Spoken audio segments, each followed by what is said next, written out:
हमेशा तुमको चाहा और चाहा और चाहा चाहा चाहा।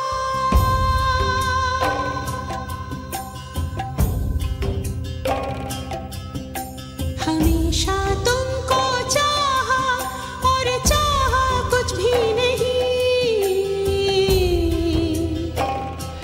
কি কথা বলবে ওরা? হ্যাঁ, ওরা তো এখনো দুজন দুজনকে চেনেই না। চেনে না বলে কোনো কথা বলতে পারে না? অদ্ভুত। না রে, মানে আমার না কেমন জানি একটা লাগছে। দেখ, ছোটদা ভাই বড়দা ভাইয়ের সবচেয়ে কাছের, তাই হয়তো বৌদিকে কোনো কথা বলতে গেছে বড়দা ভাই নিয়ে।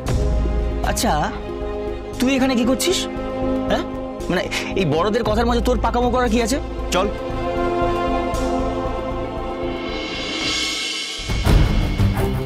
একটা ফোন কল, হ্যাঁ একটা ফোন কলের জন্য কি সবটা শেষ হয়ে যাবে আদিত্য?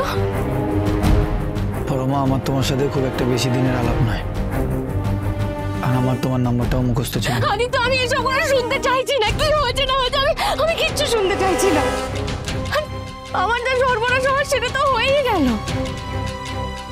সর্বনাশ? সেটা না তো কি আদিত্য? তুমি জানো না আদিত্য, মামা বাবা আমাকে বিয়ে দেওয়ার জন্য কতটা ন্যাক করছিল। তোমাকে আমি ফোনে পাচ্ছি না, এদিকে এদিকে মামা। আদিত্য শোনো না, বলছি কিছু কি করা যায় না? কি করার কথা বলছো তুমি পরমা? আদিত্য এখনো সময় আছে, একটা বড় সর্বনাশ হওয়া থেকে কি আটকানো যায় না? বলো না আদিত্য। আচ্ছা ঠিক আছে, আমি মেনে নিচ্ছি যে আমি এই বিয়েটা করতে আমি রাজি হয়েছি। হ্যাঁ আমি রাজি হয়েছি, কিন্তু আমার মন আদিত্য, আমার মনটা তো শুধু আমি তোমাকে দিয়েছি। বলো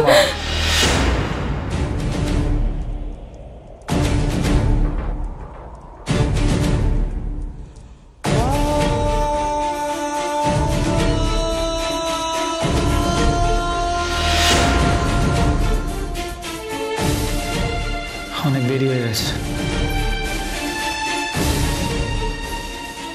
কি? হ্যাঁ, আর তুমি এসব কথা নিজের মুখেও আর কোনোদিনও এনো না।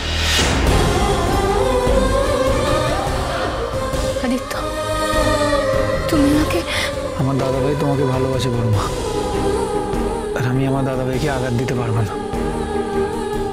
এতটাও স্বার্থপর আমি হতে পারবো না। তাহলে এইটাই মেনে নিতে হবে।